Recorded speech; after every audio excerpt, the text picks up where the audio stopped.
ছিল সমৃদ্ধ গ্রাম। এক সময়ের কথা, ঘন জঙ্গলে দাঁড়িয়ে ছিল একটি সমৃদ্ধ গ্রাম। গ্রামের মানুষজন খুব শান্তিপূর্ণভাবে বাস করত। গ্রামের মাঝখানে ছিল একটি সুন্দর মন্দির, যেখানে প্রতিদিন ভক্তরা পূজা করত। মন্দিরের প্রবেশপথে ঝুলানো ছিল একটি বড় ঘণ্টা, যা প্রতিদিন প্রার্থনার সময় বাজানো হতো। এক রাতে এক চোর চুপি চুপি মন্দিরে ঢুকে পড়ল, ঘণ্টাটি চুরি করলো এবং দৌড়ে জঙ্গলের দিকে পালিয়ে গেল। চোর যখন ঘন অন্ধকার জঙ্গলের মধ্যে দিয়ে দৌড়াচ্ছিল, তখন ঘণ্টার শব্দ চারদিকে ছড়িয়ে পড়ছিল।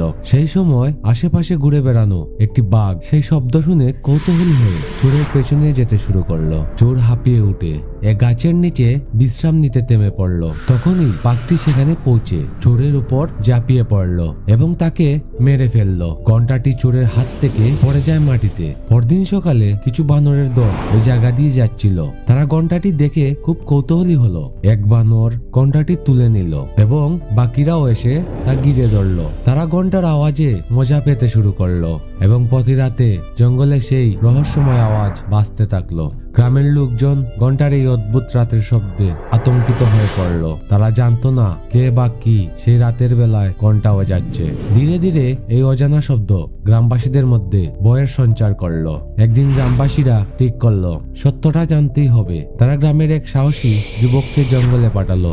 সে যখন জঙ্গলে পৌঁছালো, তখন সে মাটিতে একটি কঙ্কাল পড়ে আছে দেখলো, চোরের দেহাবশেষ। সে এতটাই ভয় পেয়ে গেল যে দৌড়ে গ্রামে ফিরে এলো এবং সবাইকে বলল জঙ্গলে এক ভূত আছে, সে মানুষকে মেরে ফেলছে আর রাতের বেলায় ঘণ্টা বাজাচ্ছে। গ্রামবাসীরা না ভেবেই তার কথা বিশ্বাস করে ফেললো। ভয় ছড়িয়ে পড়লো আগুনের মতো। অনেকেই গ্রাম ছেড়ে নিরাপদ আশ্রয় খুঁজে চলে যেতে লাগলো। এই খবর রাজা পর্যন্ত পৌঁছালো। তিনি ঘোষণা করলেন যে কেউ এই ভূতকে তাড়াতে পারবে তাকে আমি পুরস্কৃত করব। এই ঘোষণাটি শুনল গ্রামের এক বৃদ্ধা নারী। তিনি ছিলেন খুব দরিদ্র এবং আয়ের কোনো উৎস ছিল না। তিনি ভাবলেন, যদি আমি এই পুরস্কারটা পেতে পারি তাহলে আমার বার্ধক্য নিশ্চিন্তে কাটবে। প্রথমে তিনিও ভূতের কথা শুনে ভয় পেয়েছিলেন, কিন্তু তারপর ভাবলেন এই আওয়াজের পেছনে নিশ্চয়ই কোনো যৌক্তিক কারণ আছে। আমি সত্যটা জানবো। সেই রাতেই সাহস করে তিনি জঙ্গলে গেলেন। একটি গাছের আড়ালে লুকিয়ে থেকে দেখলেন একদল বানর মনের আনন্দে ঘণ্টা বাজিয়ে খেলছে। বৃদ্ধা সবকিছু বুঝতে পারলেন। পরদিন সকালে তিনি রাজদরবারে গিয়ে বললেন, মহারাজ, আমি ভূতকে তাড়াতে পারবো, তবে এর জন্য একটি বিশেষ পূজা করতে হবে। কিছু অর্থ প্রয়োজন।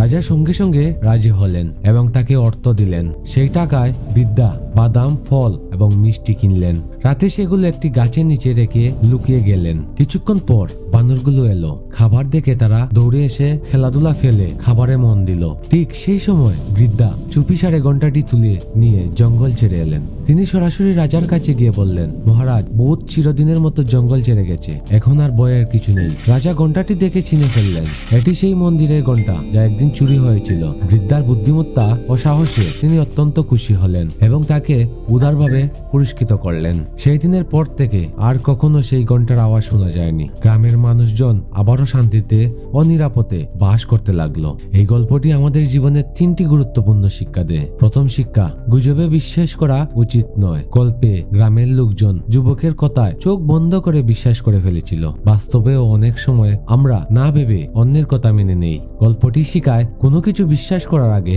চিন্তা করতে হবে, সত্যটা নিজে খুঁজে বের করতে হবে। দ্বিতীয় শিক্ষা, বুদ্ধিমত্তা দিয়ে যে কোনো সমস্যার সমাধান সম্ভব। যখন সবাই ভয়ে ছিল, তখন বৃদ্ধা ঠান্ডা মাথায় চিন্তা করে আসলো, কারণ খুঁজে বের করছিলেন। আমাদের জীবনেও সমস্যা আসবে, কিন্তু যদি আমরা ভয় না পেয়ে ধৈর্য ধরে চিন্তা করি, তাহলে সমাধানও বের হবে। তৃতীয় শিক্ষা, আমাদের অধিকাংশ ভয় কল্পনা প্রসূত।